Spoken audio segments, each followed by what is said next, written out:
I'd like to start out with telling you something about a very peculiar American custom.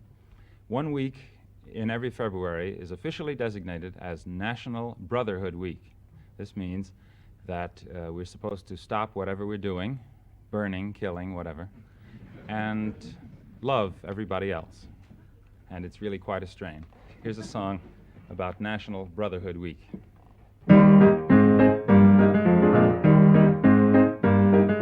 White folks hate the black folks, and the black folks hate the white folks. To hate all but the right folks is an old established rule, but during National Brotherhood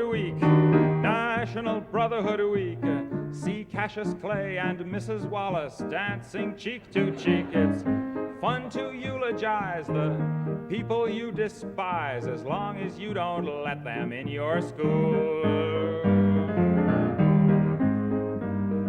The poor folks hate the rich folks, and the rich folks hate the poor folks. All of my folks hate all of your folks. It's American as apple pie. But during National Brotherhood Week, New Yorkers love the Puerto Ricans 'cause it's very chic. Step up and shake the hand of someone you can't stand. You can tolerate him if you try.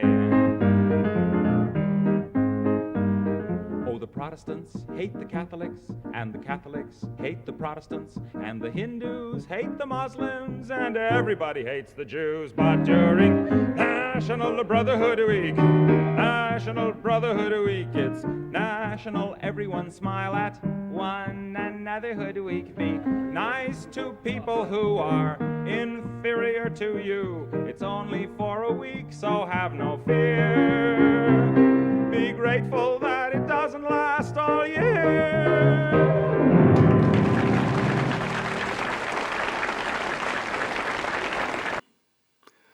Hello, I'm The Weekend.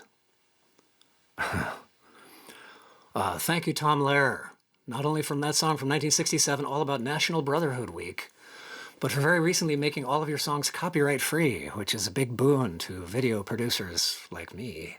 Very, very grateful for that in the video realm.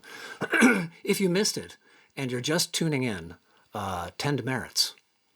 But remember, you can always go back and listen to the opening song, and you can go back and listen to whole shows on this thread any old time you want, 24/7. National Brotherhood Day was instituted in the early 1930s and was expanded into a whole week in 1936 under Roosevelt. And by 2000 or so, it had pretty much evaporated. I blame Obama. Well, welcome to the Monday Night Thing, a webcast for all of us webcastaways who are awaiting rescue. Your old pal, Stevie Coyle here, hoping that you're all staying safe and sane, for yourselves, of course, as well as for the several non-you people that are out there in the world. Okay? Okay. 2 masks up, 2 snaps up. Well, you know, I've been doing online shows here for upwards of 10 years now, Miss Valerie and I, Miss Valerie, on one platform, and she's applauding too, on one platform or another.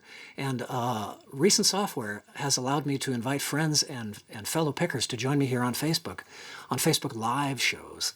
Now, we tried this format first before Thanksgiving, and since then we've had on Bill Kirchen, Teresa Tuduri, Walter Strauss, Ray Bonneville, Mary Flower, Joe and Hattie Craven, Doug Adams, Michael Clem, Adam Miller, Alex DeGrassi, and Leftover Dreams, just for context. And here at Mission Control, we've been busier than a hackneyed analogy, getting ready for tonight's special guest. And tonight's special guest is a very special guest indeed. So pleased to have him. It's a gent that I met when a mutual friend of ours brought him into my guitar shop called, well, thank you for asking, called Mighty Fine Guitars in Lafayette, California. But our very special guest is not just a guitarist and a fine singer. Oh no, he's a neuroscientist and a researcher and a professor and the author of several mega best-selling books, among them This Is Your Brain on Music, which I imagine we'll be talking about quite a lot tonight, The World in 6 Songs, A Field Guide to Lies, The Organized Mind, and most recently, Successful Aging, and they're all terrific. His name is Daniel Levitin, and he's here tonight, all alive, all on the inside, nothing faked, stuffed, or mummified. Stay tuned. So if you have any questions at all about any of those topics or any of those books, please type them in during the show, and Miss Valerie and I will see how many we can get to. Miss Valerie will shout them right out. This is the Monday night thing. A big and particular welcome to the newcomers in our studio audience, no doubt here from guest Daniel Levitin's truly international readership. Please do say hello. Let us know you're here and that you're watching. You might find yourself, if you do identify yourself, you might find yourself reconnecting with old pals from years past, who knows?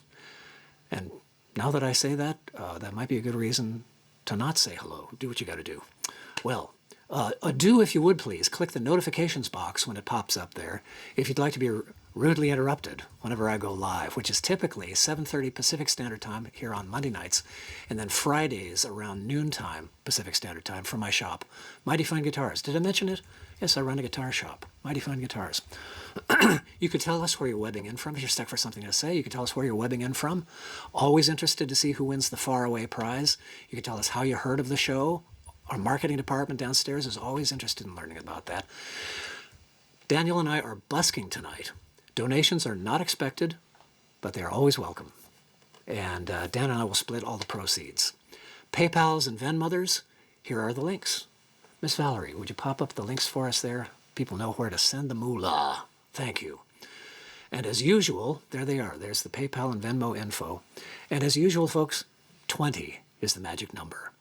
In celebration of the recent departure of 2020, and in celebration of January 20th, which was not even 3 whole weeks ago, if you can believe it, with any $20 tip jar donation, you get a free CD. Bendy fingers. See how that works? So if you do donate $20, please type in your mailing address, either on Venmo or on PayPal, so that I know where to send the CD.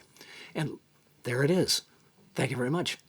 There's the CD. I'm reading the back here. Look at all the people on the CD. Holy smokes. Mike Marshall on mandolin, Philip Auberg on accordion, Kendrick Freeman on drums, Sam Bevan on bass, Mike Phelan, Teresa Taduri, Corinne West, Hank Roberts, Kit Walker, Marla Fibish, Rich DePaulo, Walter Strauss on guitar and producer. And thank you, Ducky. Just so you know, Barry Melton, the Fish, of Country Joe and the Fish, called the album genius. Your mileage may vary. I'll play you something, and then we'll get Dan Levitin out here. Got a bunch of questions I'll ask myself, but do feel free to ask some questions here. Now's your chance.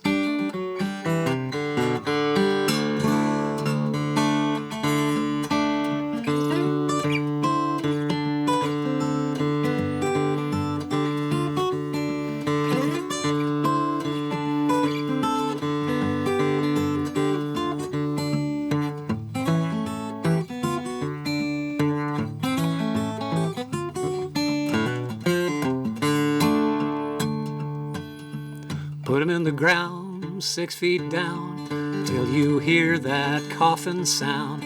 You can weep and you can moan, but that old boy ain't never coming home. Another man done a full go round. Another man done a full go round. We can tell our tales, we can laugh and joke, ponder all day about the words he spoke. You can't run and you can't hide when death come creeping up by your side. Another man done a full go round. Another man done a full go round. Pretty existential, huh?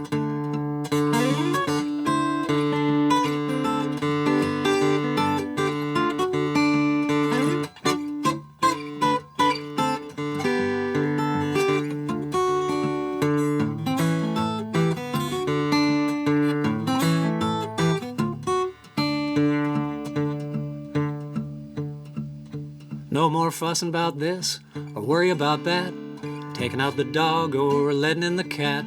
Eat your biscuits and gravy, you can smoke and drink. Ain't gonna matter what nobody thinks.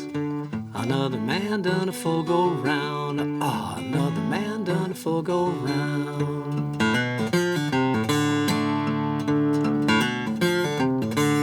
New strings, cool. Winter, summer, spring or fall, you got to go when the good Lord calls. It made us laugh until we cried, never got a chance to say goodbye. Another man done a full go round. Another man done a full go round.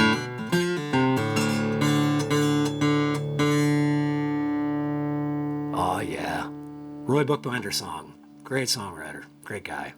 Real good. It just occurred to me, I should mention to you that I'm doing the Sarasolo Online Festival. Based in Sarasota. I played it live and in person.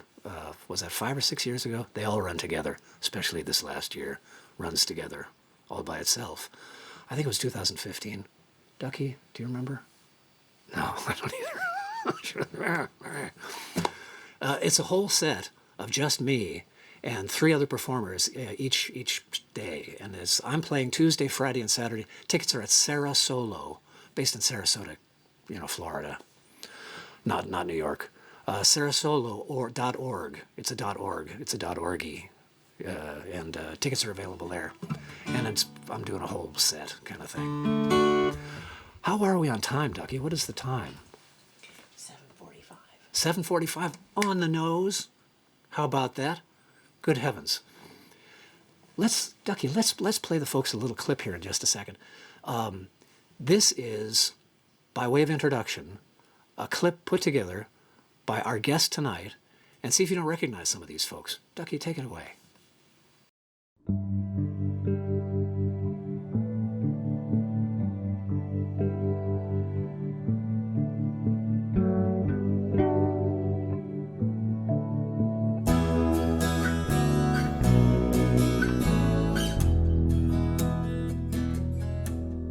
I got the news today, you're no longer here.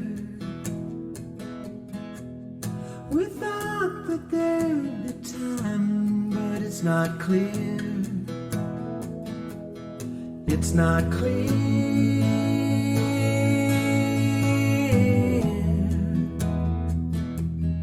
It's not clear.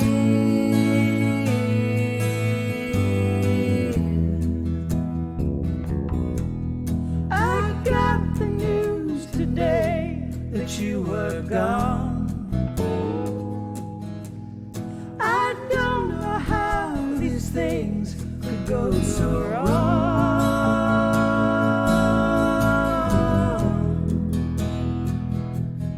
Go so wrong.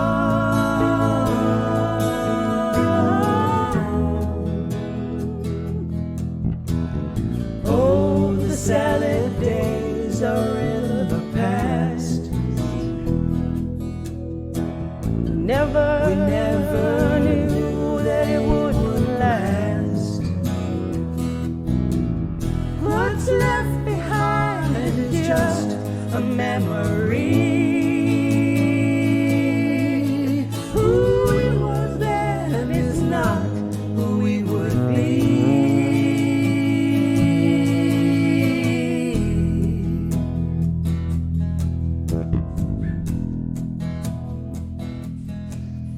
The hole inside my head is filled with moss.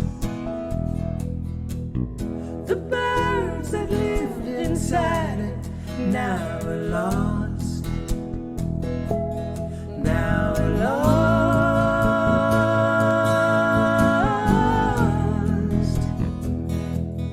Oh, they're lost.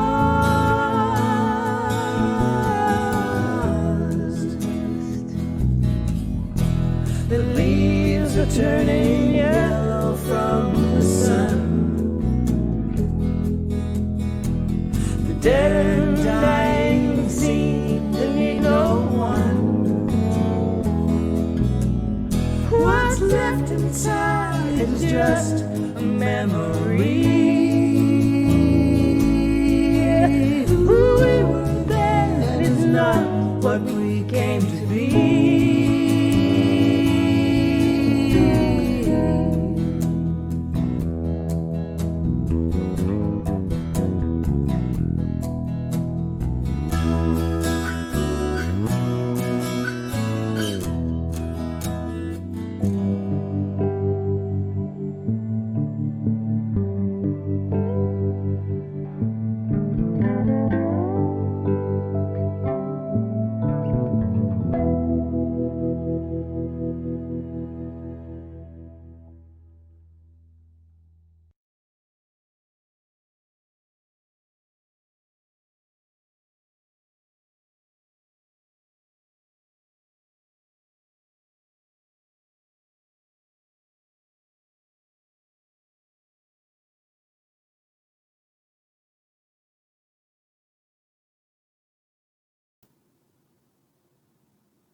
Hello.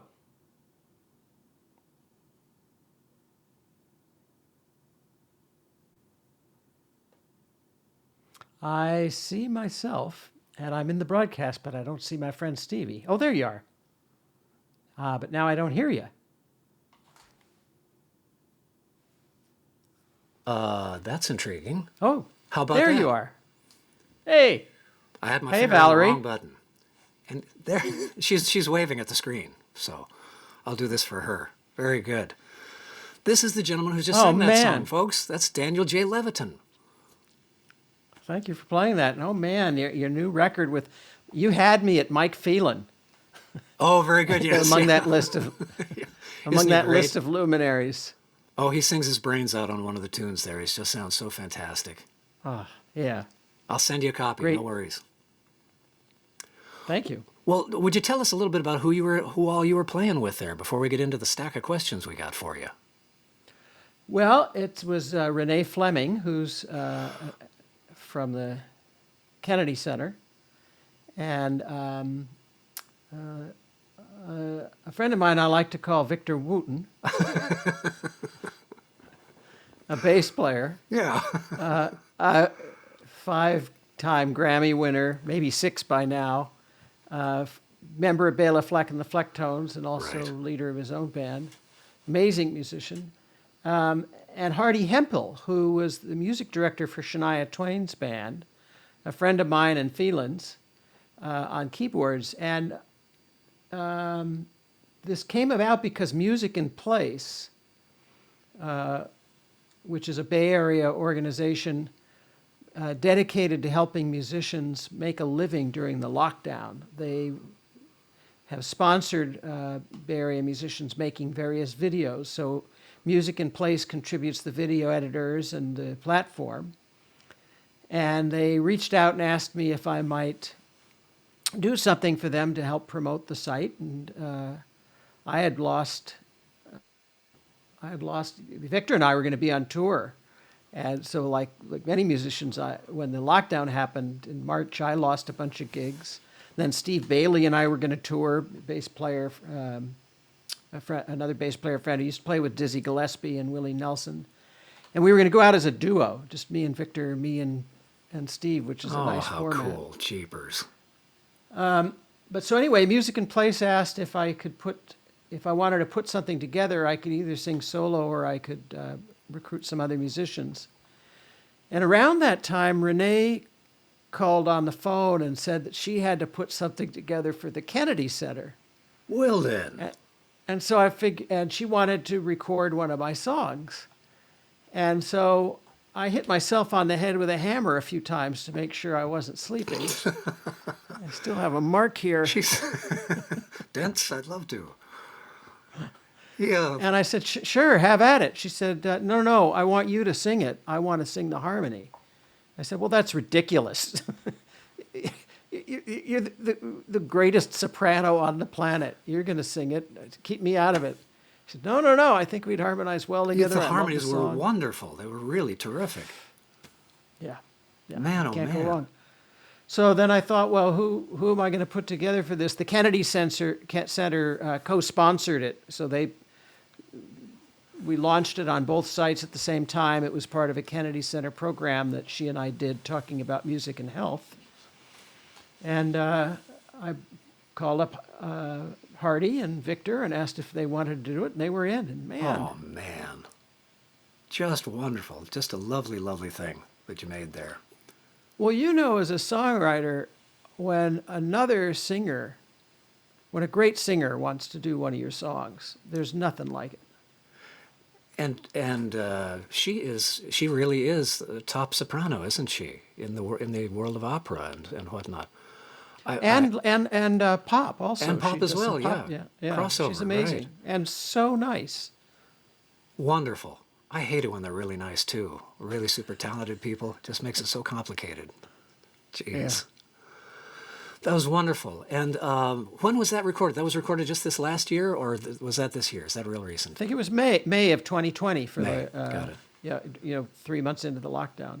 So anybody who's got some money burning a hole in their pocket, or if not, you could send money to Music in Place. They have a website. They're a 501c3 charity, and they are distributing money to musicians who lost gigs because of the lockdown. Right. Is that musicinplace.org or .com or something?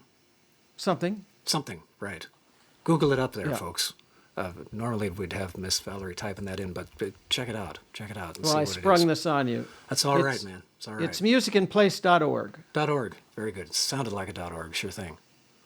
Yeah. Great stuff. And you've been a busy man. You've got your own. Is it an EP or a CD or what is the format these days? You've got something Well, coming out real soon. I do. So this song, Just a Memory, came out in January of 2020. Victor and I toured to support it. I also did a show in New York with a buddy of mine, Leo Sidran, who you may know as a Grammy-winning drummer and producer, the son of Ben Sidran, the jazz pianist, and a bass player named Annie Hess. Andy was with the Black Crowes and toured with Roseanne Cash. And then a wonderful guitarist named Tomek Mirnikowski, who had just been doing a bunch of sessions in New York, and then right after we worked together, he got hired to be the pit guitarist in Hamilton. Oh my, there's a gig. So what had happened was in September of 2019, I went to Brooklyn and I recorded with my first album already in the can and going through the artwork and the mastering and getting that ready to go. I was itching to record something else. You know how it is. So I went in the studio with those guys for a week in September 2019. And then in January, when my first album came out, Turnaround, we all got together and we played songs from the first album, which they had never played on before, at a little club in New York. And now I felt it was time to release this second album, the one I recorded with them a year and a half ago. It's ready to go. It just needs to be mastered and working on the artwork. And the first album was called Turnaround, and it had Just a Memory on it. That's how Renee knew about it. This record is going to be called Sex and Math. I beg your pardon? Sex and Math. I did hear it right, for God's sake. And there's an interesting story about it. So I recorded all these songs with Leo Sidran as the producer in New York with a live band. The first album was just me and my friend Christopher Harrison working in our home studios together. This was a whole different deal, live band and all. And the funny story is that after I finished recording it and let it sit for a while, I was having trouble sequencing it, putting the songs in order. So I sent it to Rodney Crowell, and he sequenced it, and he chose which songs we recorded more than we needed. He figured out which songs should be on it and which shouldn't, and he sequenced it, and he came up with 3 lyrical repairs that he thinks that ought to be made before it comes out. Just one word here and there. So I'm going to go back in and do that. We'll remix. Are sex and math 2 of those words? No, Okay. no. Just a guess. No, the title has nothing. It's just a title I'd always wanted to use. Just I'm not stuck from a on that lyric. myself. I can see how Yeah. you wanted to use it for a long time. So Rodney, in effect, was the A&R guy for the record. Terrific. He knows his way around a record.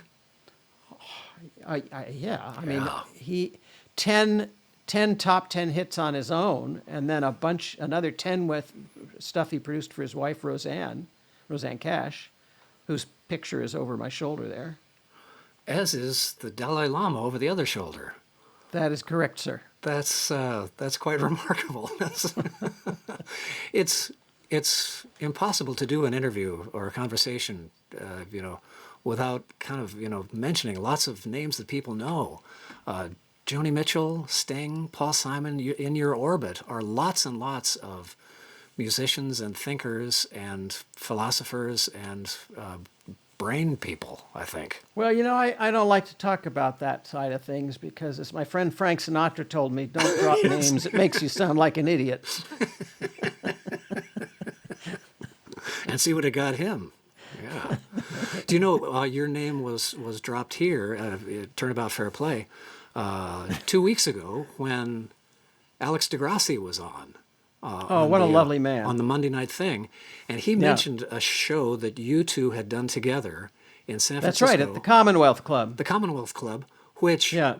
in which it was before I met you, but Valerie and I were sitting directly in front of you at that show. How about That was that? fun, wasn't it? That was really fun. Great show. Yeah. And that's out there on the YouTubes, so people can Oh. see that. Cool. That whole thing is out there. There's all kinds of stuff out there about So, you. the new Please continue. album, The new Sex album. and Math, it's Yes. going to be on CD and vinyl. And if you buy the CD or the vinyl, of course, you get free digital download, and you can have the high-res version, or the MP3s, all of that's for free. I'm throwing it in. Right. And if people want to pre-order, they'll get a signed copy, and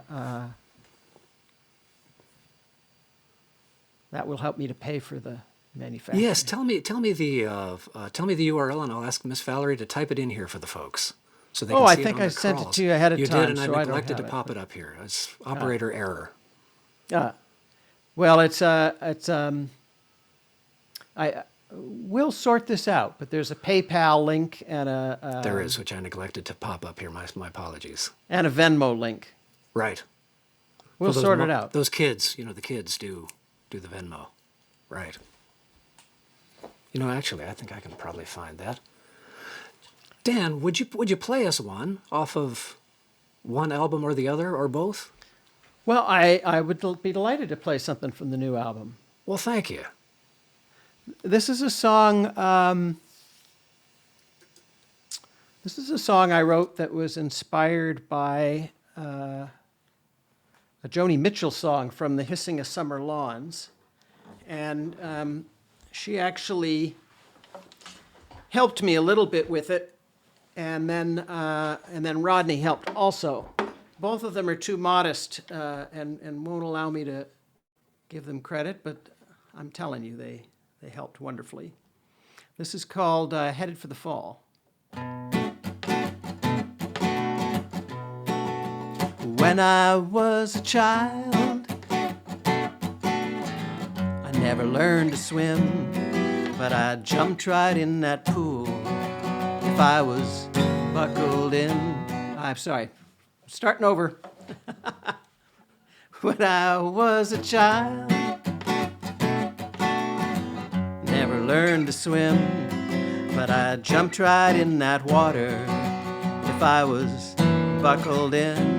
You know that life jacket that held me oh so high, and I'd ride and glide and go so far while it held me by. Live TV, folks, headed for the fall. Down, down, down as I start to lose it all. Headed for the fall. You know my life's like a drowning pool. I'm in the deep end. I got a bucket full of troubles, and they're pulling me in. Rescue me, I cry, as I try to stand tall. And it all goes to pieces as I'm headed for the fall. Headed for the fall. Down, down, down as I start to lose it all. Headed for the fall.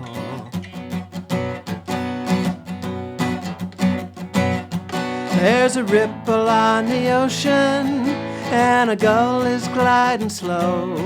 Sometimes I get the notion that I'm headed down below.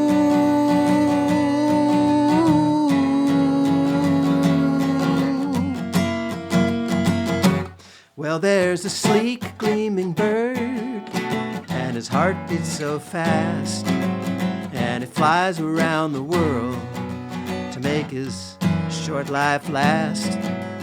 Chain me to that bird, let me fly above the clouds before I'm pulled back in to that dark sea of doubts. Headed for the fall, down, down, down as I start to lose it all.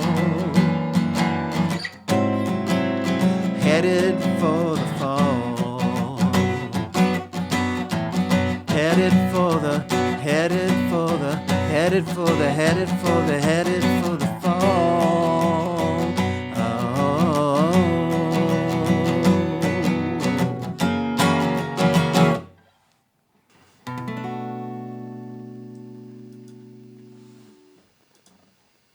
Oh, yeah.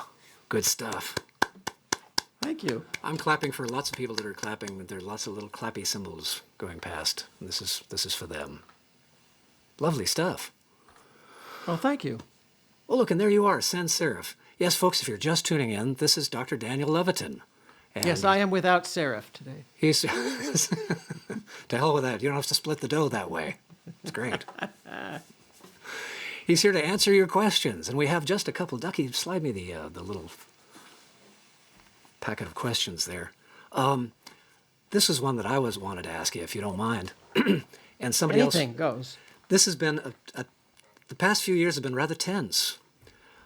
Is there a particular type of music that can help people deal with, first of all, the tension we've felt for the past 4 years without naming names, and with being cooped up? What can you tell us about that and music and the brain as far as that goes? Well, so what we do know from the neuroscience of music is that music can be an effective mood modulator. It can put you in a good mood or a sour one. It can help rev you up. It can help calm you. And I was asked to join the Global Council on Brain Health a couple of years ago, which puts out a report every year about some aspect of brain health, and they do music. They publish these reports after collecting maybe 20 different scientists, putting them all in a room for a series of meetings, and it's in conjunction with the AARP. But it's not just about older adult brain health, but brain health in general.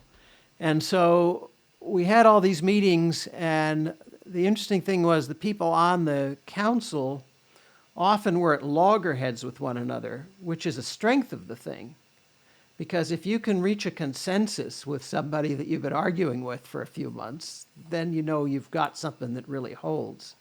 And so I think one of our chief consensus statements, which is in a free report you can get, just look up Global Council on Brain Health Music, AARP, was that music has all these therapeutic properties, but there's no one piece of music that has it for everybody. It's very subjective. It's individualistic. There's not a genre that's better. There's not a style of music, a decade. It's not about that. It's about what you resonate to. That literally resonate because it's molecules vibrating. And most people have a pretty good idea of what they like and what puts them in certain moods. And so there is a profession of music therapy, licensed certified music therapists who help patients to achieve therapeutic goals using music. But it's not like they can just write you a prescription and say, oh, well, you're depressed, take 2 Joni Mitchells and call me in the morning. They got to work out with you what's going to do it for you. Although for me, it's Joni Mitchell and Stevie Coyle and God bless you. God Mike bless Phelan and you. Alex DeGrassi. Oh, sure thing. You bet. There was something about, for whatever reason, whenever I get an earworm, which I guess is another question that somebody asked earlier in the week, are there ways to get rid of earworms without just replacing it with another earworm? Well, the tried and true method is to replace it with another. Yeah. It's hopefully less sticky. Right. Earworms, for those of you that don't know, it comes from the German Ohrwurm, and it's basically the idea that a song gets stuck in your head, and it can drive you crazy. Almost everybody reports having had them at one time or another. Some people get them more than others. Neil Young told me that he gets them all the time, and they're songs that he's writing, and they haunt him, and then once he records it, it no longer is an earworm. He needs to exercise them or Yes, exactly. get them out, right. The other thing is there are a few people, Stevie, who get them so bad that it interferes with their life. They can't work, they can't sleep. And in those cases, a licensed physician can, not just you or me, a doctor can prescribe medications that might be used for anti-anxiety drugs or anti-OCD drugs. Mm-hmm. Nobody's saying that this is an anxiety disorder or an obsessive compulsive disorder, but the same drugs just relax the neural circuits a little bit. I see. Golly. When did you decide to write? Just because tonight is kind of, there's folks, Dan's got books on everything, and they're all hugely valuable. The most recent one is Successful Aging. The one before that was that Field Guide to Lies, or was Yes. it? It was that, Yeah. and that was It came out in 2 months before the election of 2016. just in time. Oh, God. Maybe not. Exactly. Yeah, that was fantastic as well. Before that, there was The Organized Mind. Was that the one immediately previous to that? Yeah, and you've had me in the store to do your Friday afternoon shows on all of them. Right. And all very useful stuff, folks. Dan, Well, I mean, if writing a book gets me into your store where I can just play all the guitars I want for an afternoon, I'll write another book. my hero. The shop is, sadly, it's all strictly by appointment only at the moment. Otherwise, I'd invite you in. It's because there's some fabulous stuff in there that you'd really dig playing. Oh, your collection is always drool-worthy. And I just sit there and people walk in the door with that stuff. That's the crazy thing. It's madness. What gave you the idea to write This Is Your Brain on Music? That was what, 2006 or so? The mid-2000s? Yeah, well, that was the first book, and Right. I had just gotten a job as a professor, my first professor job, and my job was to publish as many scientific papers as possible so that I could get tenure. And this very nice chap named Stephen Morrow from Australia, who was working for a little tiny publishing house called Pi Press, had read something I had written, and it occurred to him he'd like to have his little publisher Pi just did popular science books, small run books about topics in popular science, 500, 700 books. And they had written one by a colleague of mine named Ramachandran about visual attention and consciousness, and they had published a couple other books, a math book. And he asked me if I'd write a skinny little book about music in the brain, and I said no, because I didn't have tenure and I didn't have time, and the book wouldn't count towards tenure. But Stephen, bless him, was very persistent, and he finally said, look, just, I gave names of other people who could write the book. I'd never really written anything other than scientific articles. Liked writing, but I had never. Well, I had done in the 80s and 90s. I had done interviews with a bunch of producers and engineers and published them in Mix magazine and Right, Billboard. right. But that's an interview. It's not writing. Yeah, I get you. It's not just that I lacked confidence, although I did. It's that I wasn't sure I was the right person to write it. But anyway, he wore me down, and I wrote it. And after it was in the can, as they say, his little publishing house, Pi, got bought by Penguin.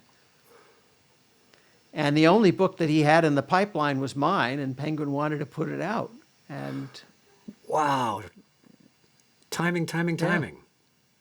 I had nothing to do with it. Right. It's every wonderful thing that happened to me, and there have been a lot of them. It's all been luck Nothing that I did. I mean, I'm always scheming and planning and plotting about things I want to do. Yeah. And none of them ever actually happens.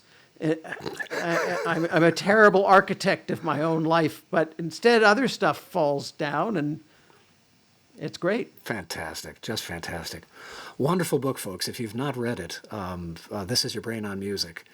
The books are all, tend to use the term popular science, eminently readable for those of us that are not scientists, but not talked down to kind of stuff. It's all full of not just interesting, but useful stuff. This Is Your Brain on Music had stuff I use. The Organized Mind certainly did. Field Guide to Lies certainly did. Successful Aging, all practical applications are all right in there and available for. And Dan, what's the best way for people to get books these days? Is it all the platforms? The question I'm asking is, what way do you get the most money? It doesn't matter. Really? The books Okay. are available on Amazon and Barnes and Noble and at your local independent bookseller or Rinda Books. Right. A number of different bookshops. And if they don't have them, they'll order them. And each of the books has an audiobook. I read the audiobook for 3 of them. I think that any of the books that I wrote, I think any neuroscientist could have written, but I'm just the one who did. With Brain on Music, I tried to take an overview of what we had learned in the field about music and the brain up to that point and tie it into actual musical practice. And I'm glad you said it didn't feel like I was talking down to the reader, because I never considered that I'm smarter than the average bear. I don't think of myself as smarter than the reader. That's ridiculous. I'm not. I just happen to have learned some stuff that they don't know, and maybe they know stuff I don't know. And when I go and give book talks or things like that, I usually come away learning a lot more than they did. But yeah, I see what you mean. yeah, I mean, I treat my students the same way. I don't consider I'm smarter than they are. I just am further along the path. And Yeah, there you go. I can't really teach them anything, but I can show them how to teach themselves. Right, right. And By the way, yes. speaking of not teaching, our friend Victor Wooten has a new book out. Oh, he does. I've read the music lesson. Wasn't that a fantastic book? That was really great. It was sort of Carlos Castaneda for the aughts, or whenever it Well, was. this picks up where that one left off, and it's called The Spirit of Music, and it's one of the most inventive books I've ever read. And Victor talks about being a music teacher who doesn't teach anybody anything. Yeah, yeah. The picture, I wish you could see the picture, Dan. It's you framed up and the Dalai Lama sitting on your shoulder. So this is all sort of, twin, the two-headed monster here. It's terrific. It's like some monster movie from the 50s. It's brilliant stuff. We have another question. Ducky, help me out here. As a postscript to The Organized Mind, after the pandemic year, what can you tell us about keeping our minds organized after and during, of course, and then after pandemic?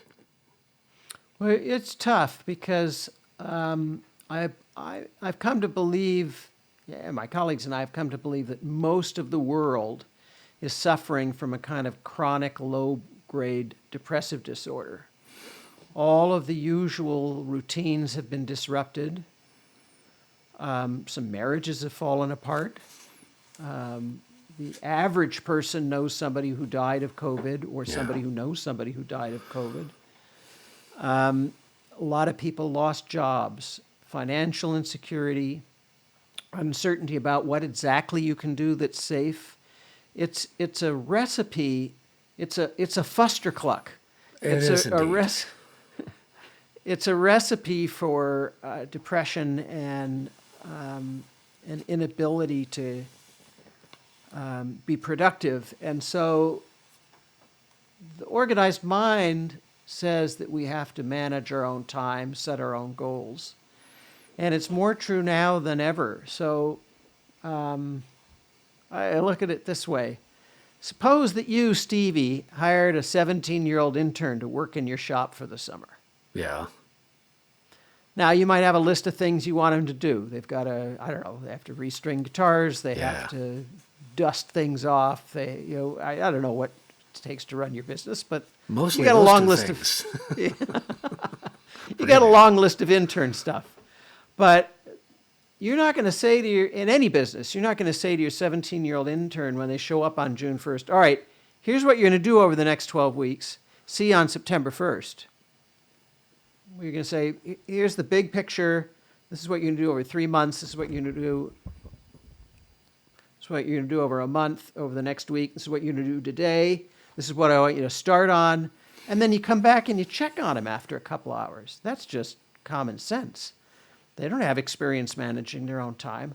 Well, all of us are that 17-year-old intern. We have to treat ourselves with a kind of deliberateness and a planfulness that we don't ordinarily have to. I mean, unless you're self-employed. But even then, everything's topsy-turvy. So, as you know, when March hit and it looked like we were going to be locked down for some time, I bought a ukulele and decided I'm going to learn to play that thing. And I've also haven't been playing much guitar because I promised myself I'd learn to play some piano pieces that had eluded me. And so I've been playing the piano every day for an hour. And Well, good for you, man.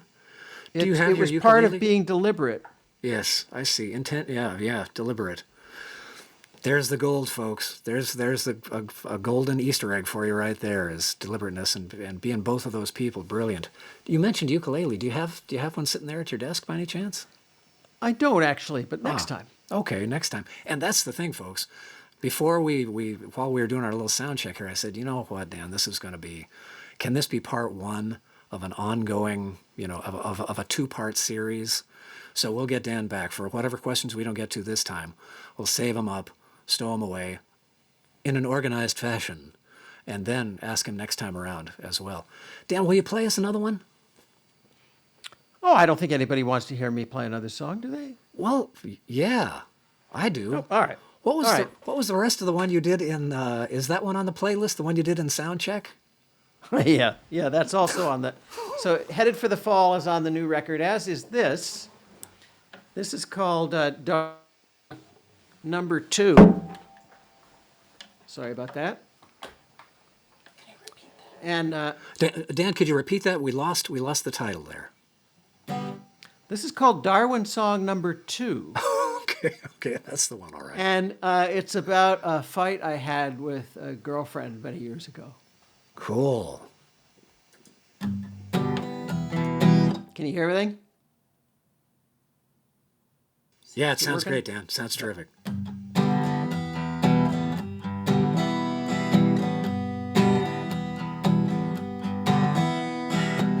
Now Charles Darwin had this big idea.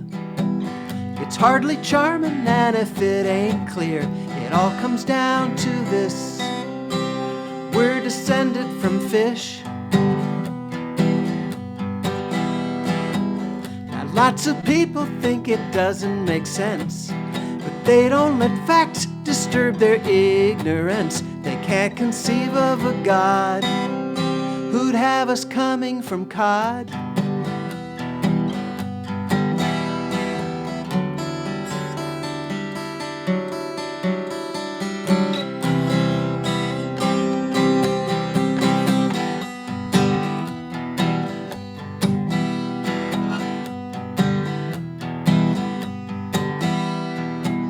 Natural selection is the big idea. There's 2 other parts, and they're just as clear. They're descent with modification and random mutation.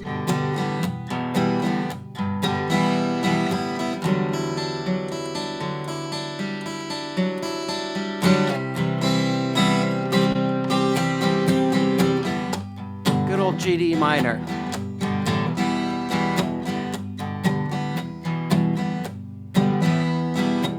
Some days I feel as though I can't escape the close connection that I have to an ape. I'm I'm like my knuckle-dragging cousin. I think I'd make a bad husband.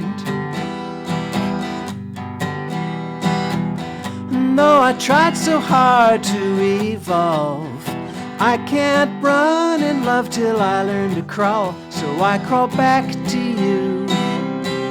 Will you forgive me soon? It all comes down to this. You're my only wish. And yes, I know I'm kinda funky. It's 'cause I come from a monkey.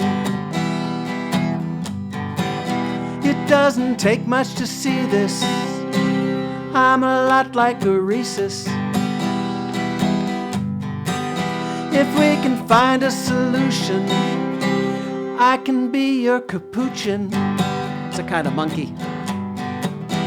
And though I've changed my tune, I am still a baboon.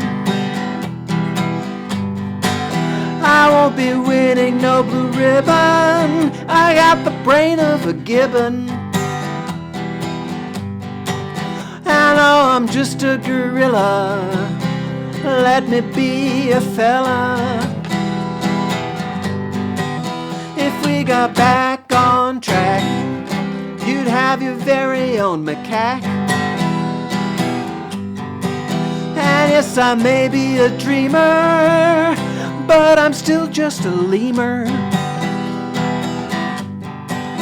If you'll extend your hand, I'll be your orangutan. This thing is killing me. I wanna be your chimpanzee. And I'll crawl back to the seas. If you'll forgive me, please.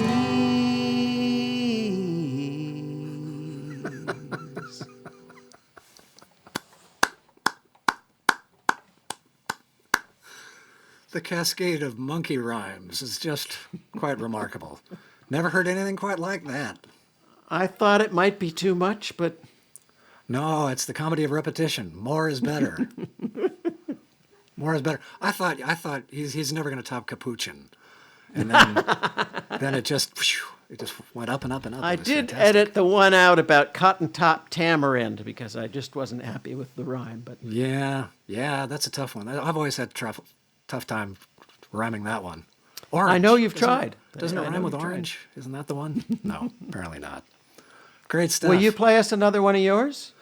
No, I'm done. I'm busy. Oh. I'm busy drinking Ovaltine myself. Oh, okay. No.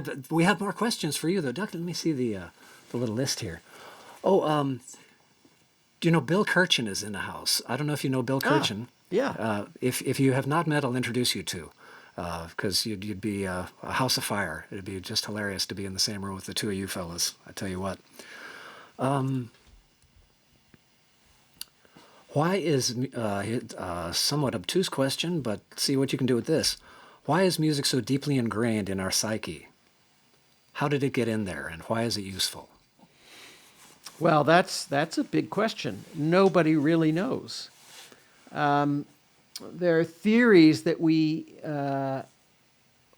used music before we had language. It was a proto-language that helped us communicate emotional states, share our emotional states with others, using pitch trajectories and rhythm, but without any actual words. So in my kind of chuckle-headed version of this, it's like what the teacher sounded like on those old Lee Mendelson Peanuts cartoons. You know, it's like, right? Or, right? So, I mean, you convey a lot with the attributes of music, but without any words. And words may have come later. In linguistics, we say that music doesn't have an external referent. In other words, there's no melody that I can play you that tells you I'm hungry or that I want you to turn on the light or something, unless we've made it up by prior agreement, or I don't know, if there was a a well-known song in Tosca or in a Bugs Bunny cartoon that said, please turn on the light, we might know it by cultural convention, but it's not the music itself. So in our early time, pre-linguistic time as humanoids, as hominids, we may have communicated more like dogs and cats and lions and tigers and bears. Oh my. But, language came later is one theory. And music is so deeply ingrained because it's been there so long. And it is, in terms of brain location, is music everywhere in the brain, or does it reside primarily in particular places, or? 25 years ago, when I was a student, they taught us that music is in the right side of the brain and math is in the left and language is in the left. They were wrong. Music is all over the brain. There's no part of the brain that we've so far mapped that music doesn't touch. Remarkable. And does this makes me think of the thing I've read, don't know if they're true, that sometimes people in certain stages of dementia, even though they cannot communicate in language, they can sing songs that they learned as children, and articulate that fairly clearly. They can be understood. Yeah. So the interesting thing about that is that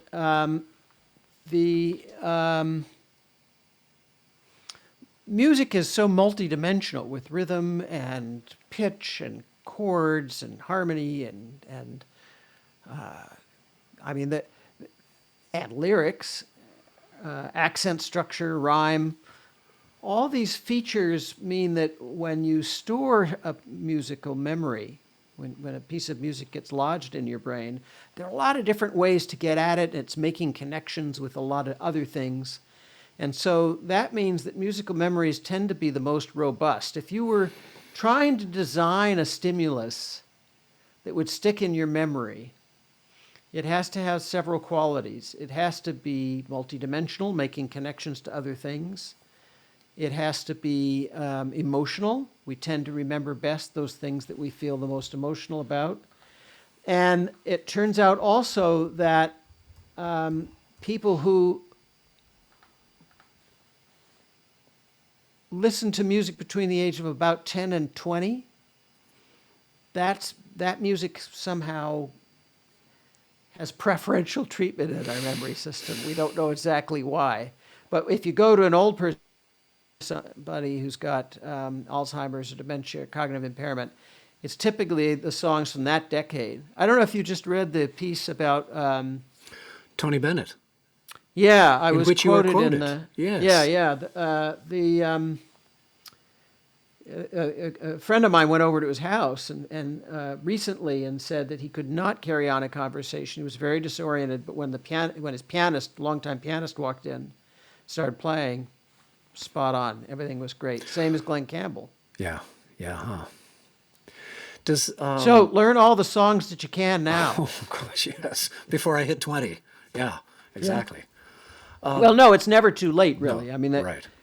Clearly, Tony Bennett is playing stuff that he learned since he was 20, and he remembers it. Does this have any linkage with, because the popular belief is that you should get as much music and language in that same time frame. Are music and language not in foreign languages, and in learning other languages, are those linked in the brain in any specific way, or is it just good policy because the brain is plastic and malleable early, more so than later, for both of those things?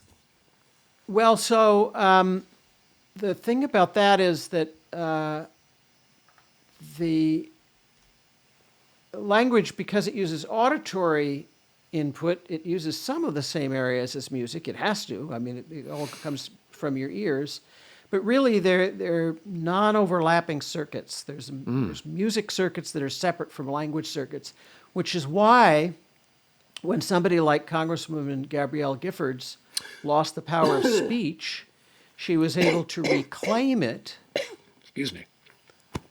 By bless you. Excuse me. She was able to reclaim it by using music to reteach herself speech. By Really? the way, I just found, for anybody who wants to pre-order my album, $20 for CD, $30 for vinyl, and I'll throw in a signed copy of The World in 6 songs. If you want to pre-order it, the link is paypal.me/Daniel Levitin. Righto. I think he said. And if you don't like doing that, I can give you a Venmo link, which is Venmo. It's just Daniel J. Levitin at Venmo. There it is. That's the way to do it, folks. Do that.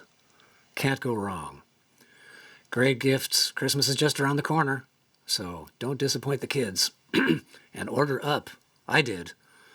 I did one year. I got copies of Dan's book for all my fams. And Oh, you did? That was a lot of fun. I was a hero that year, Dan. I got to tell you, I really was. Oh, you made me feel like a big shot. It made me feel like a big shot. Nuh-uh, no you. Dan, will you sing us another one? Yeah. Are you doing okay on time? We're keeping you after school. How's your time at the moment? My time is your time, man. Oh, okay. All right. If we could have another song, that'd be terrific. This song I debuted on a segment we did right after I had written it. I debuted it at Mighty Fine Guitars. The song is called There Is Delight. And I'm just going to tune up here because I'm capoing. I'm capoing because I'm not a good enough guitarist to pull some of these voicings off without The doing capo this. is my best friend. And the origin of this song is that when I was writing Successful Aging, what spurred me to write it was I knew a whole bunch of people who were in their 80s and 90s who were doing really, really well. And I knew about the neuroscience behind it, and that's what the book reports on. But I also wanted to humanize it and get some stories, what people who were living it, what their advice is. Maybe they know things that science hasn't yet shown. And I made a little wish list of people that I didn't know but wanted to interview for the book. One of them was Jane Goodall. Among the people who said yes, Jane Goodall, Jane Fonda, the two Janes. And the Dalai Lama. Dalai Lama said yes. He would let me interview him, but I don't know if you can see that with the glare. Oh, we can see it. Yeah, you bet. Wonderful shot. Good heavens. Yeah, it's a funny glare. He said I had to come to India, and so Ed and I didn't want to go to India alone, so Victor came with me, and the two of us had a really fun time. But in anticipation of meeting him, I wrote this song, and I wasn't able to finish it until after I met him, and it all came together at once. And it goes, as they say, something like this.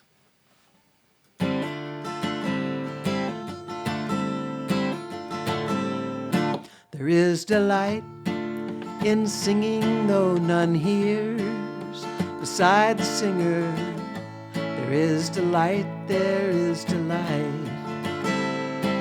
There is delight in praising, though the praiser sits alone, and though the praised far off from him, there is delight. All that came before us is just light, and so despite the pleas and pleasantries, we claim the night. Warmer climes give brighter plumage, stronger winds the breeze of alpine heights. You spread your wings and find what's right. The siren sings, the ship's at sea, though none hears. Beside the mast, there is delight, there is delight. There is delight in facing life, delight in cursing death, and though the body is at sea, there is delight. All that came before us is just light, and so despite the pleas and pleasantries, breeze, we take the night.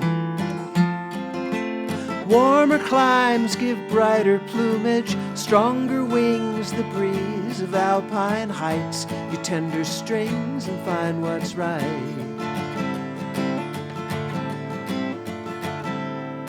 There is delight in singing out your name, though you're not here beside the singer. There is delight, there is delight. There is delight in ties that bind, delight in knowing we are one, and though we are lost, there is delight.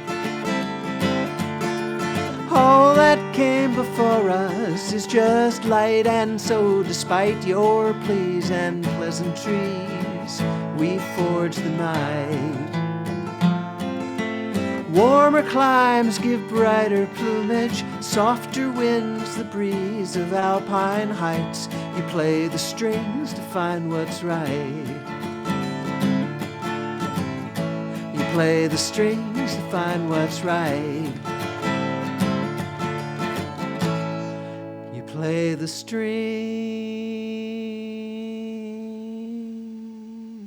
to find what's right.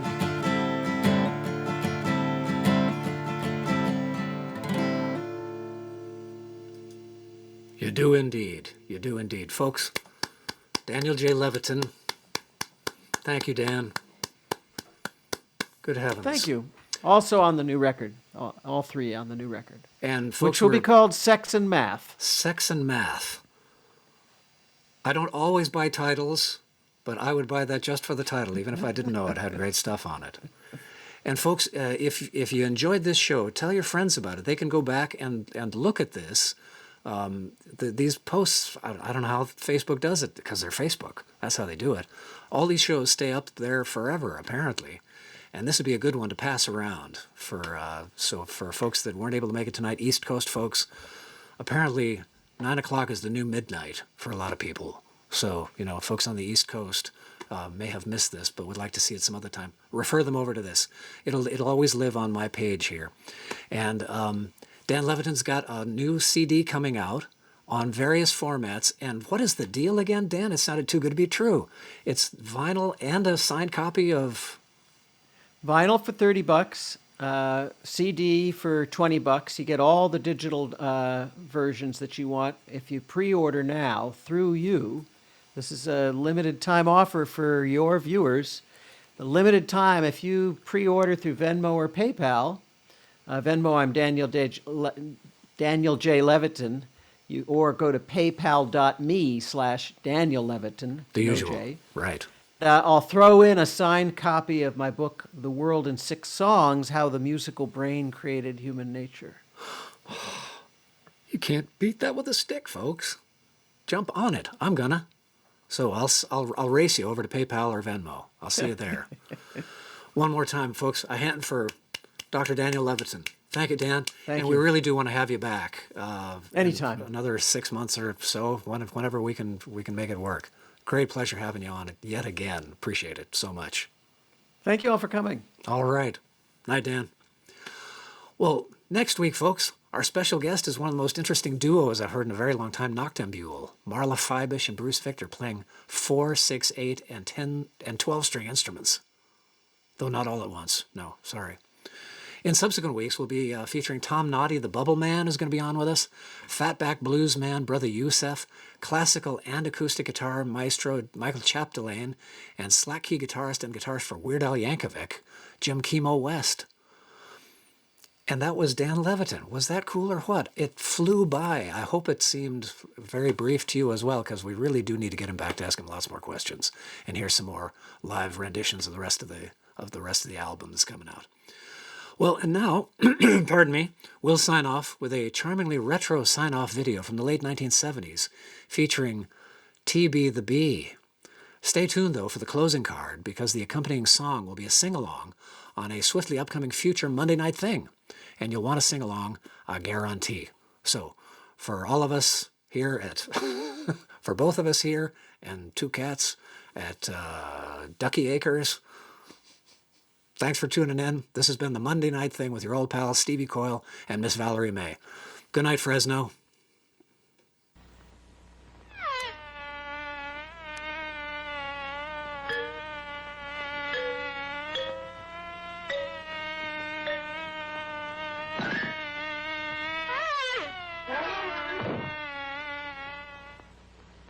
Good night.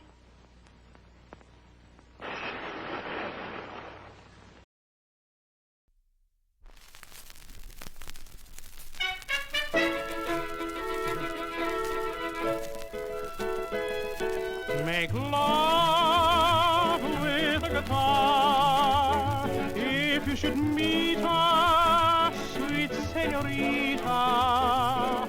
Romance with a guitar, and when you find her, the strings will bind her.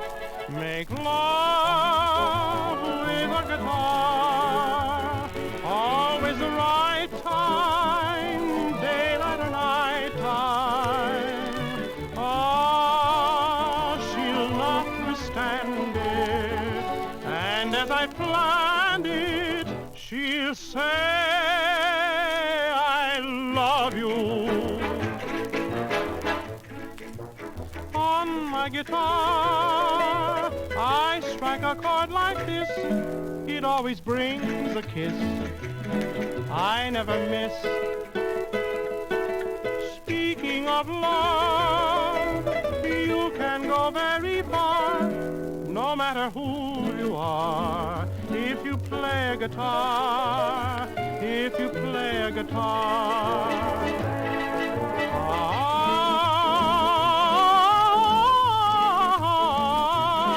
I always get a kiss, I never miss.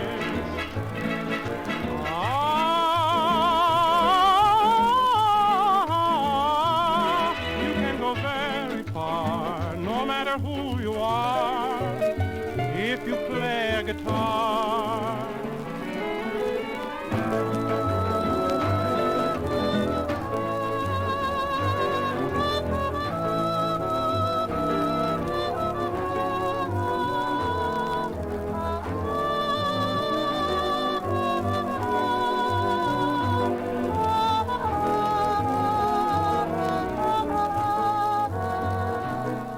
Make love with a guitar, always the right time, daylight or night time.